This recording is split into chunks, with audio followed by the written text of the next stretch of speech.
We have heard from Colorado parks that it's unsustainable, the growth in Colorado. Our parks are in jeopardy, dealing with too many visitors and not enough money for maintenance. We're probably loving our state to death. Tonight, an in-depth look at one proposed solution and how much it could cost all of us. Chilly afternoon highs here across the Front Range all weekend long, but we're about to warm things up. I'll have your 7-day forecast in a few minutes.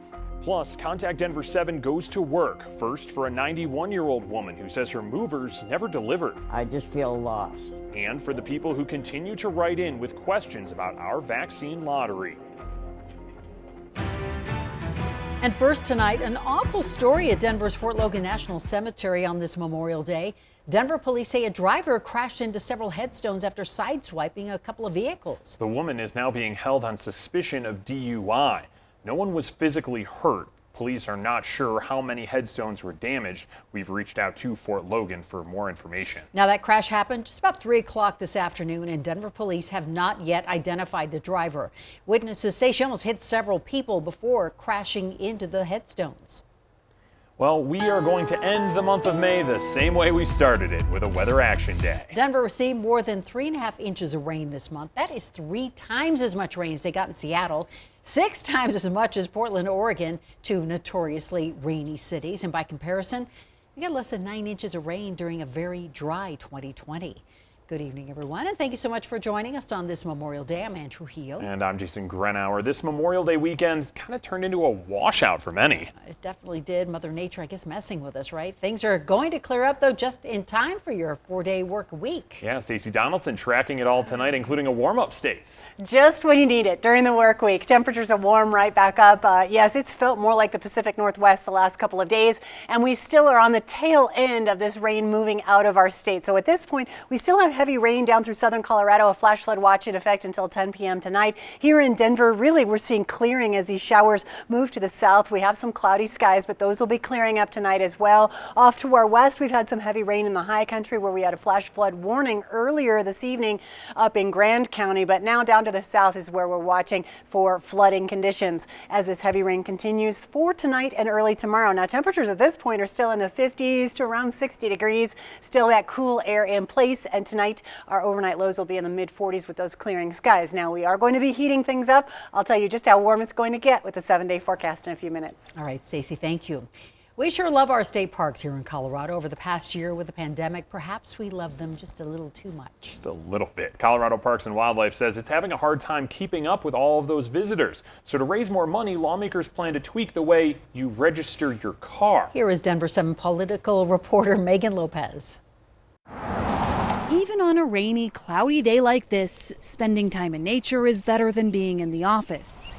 Better for the mind. I'm new here, so this is my first solo hike. I'm pretty excited. Better for the soul. Over the past year with the pandemic, people have needed an outlet, and a lot of them turn to our state parks. All our public lands in Colorado have seen huge increases in visitation, so many visitors, CPW is having a hard time keeping up. We're probably loving our state to death. So a bipartisan group of lawmakers has come up with a way to provide more funding with a bill to create the Keep Colorado Wild Pass. Rather than going through CPW for your annual state park pass, it would be automatically attached to your vehicle registration. It makes it easier to get your Colorado Parks Pass, and it makes it much, much cheaper.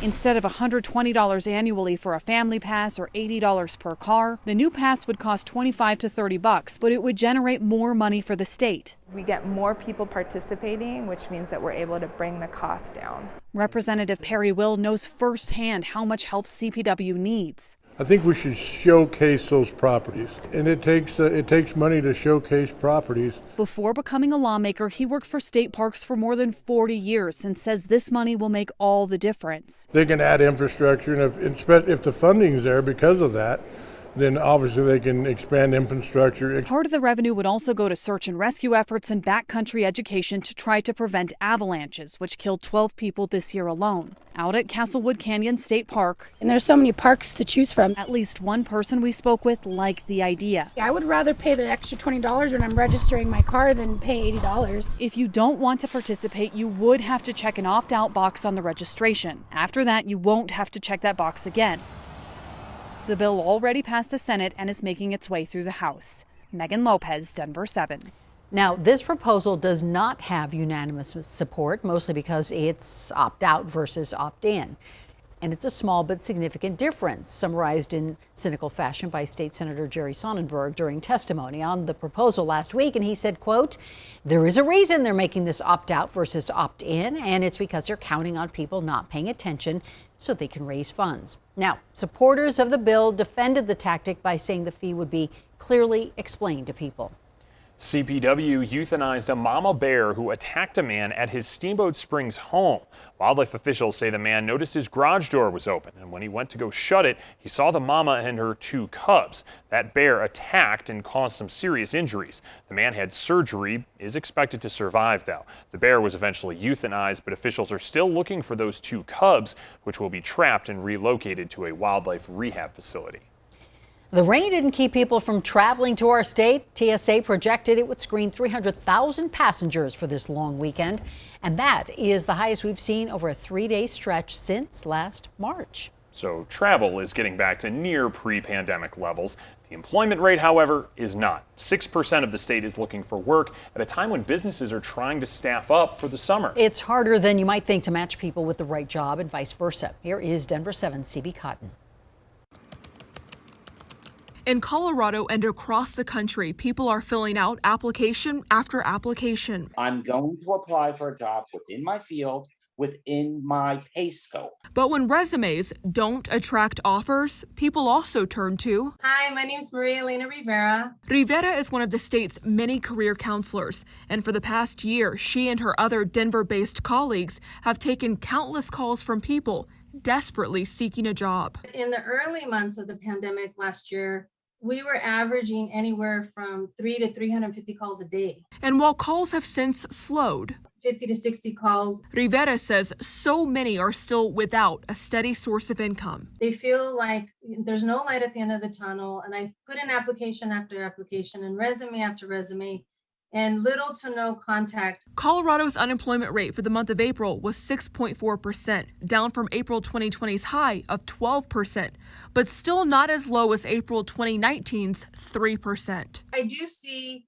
more and more businesses opening up. I do see more and more of our jobs that are being posted, like the lists are getting longer. So that's awesome. And it's more of a variety, at all skill set. So while she sees opportunities grow, she's encouraging callers to grow their skill set. There are programs out there, and a lot of them are online now, that you take the time to secure that. Get that credential, because that's only going to make you more marketable. Some of those resources offered through the state's database for job seekers, Connecting Colorado. As of Monday, the site says there are just over 100,000 jobs available.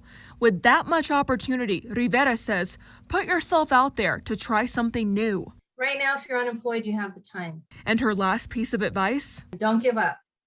Just keep hitting the pavement. Keep responding to those emails. Be diligent about it. It is a full-time job. CB Cotton, Denver 7. Denver police continue to search for the white minivan seen in this picture near 10th and Sheridan. Officers say it may be connected to the abduction of a woman in Denver Sunday morning. The van has California plates AV52012. If you see anything, call Crime Stoppers. Karina Cecil, the 27-year-old woman accused of killing her son in a drunk driving crash, will face a judge on Tuesday. Cecil is charged with DUI. Brighton police say she rolled her car on Highway 36 Saturday night. It's her 3rd DUI charge in the last 5 years. Her 10-year-old son Gavin died in that crash. Her other son and a male passenger were hurt but are expected to survive. Counselors will be at Gavin's school tomorrow to help his classmates with their grief. As of this weekend, more than 3 million Coloradans have received at least one dose of the COVID vaccine. That is almost 54% of our state's population. Colorado's mask mandate will officially expire tonight. The state released a new public health order this afternoon, which requires non-vaccinated people to wear masks in certain situations like schools and camps and at the DMV. The rules could change if hospitals fill up. This Friday, we're going to get our first Colorado Comeback Cash winner. Somebody is going to win $1 million just for getting that vaccine. Problem is, not everyone who got the vaccine can find themselves in the state vaccine database. The Contact Denver7 inbox is full of people who are concerned that they won't get their shot at the money. So we've gone in depth to find out what is going on with the Comeback Cash program, and tonight we wanted to share everything we know so far. First, the official stance from the Colorado Department of Public Health and Environment, or CDPHE. They say, of the concerned Coloradans who have contacted us, almost all have been in the database. Now that is a broad answer. It's not good enough for many of our viewers. Mac Bowles wrote to say, my family has had all of their COVID-19 shots. 3 out of the 4 of us had their shots at King Soopers.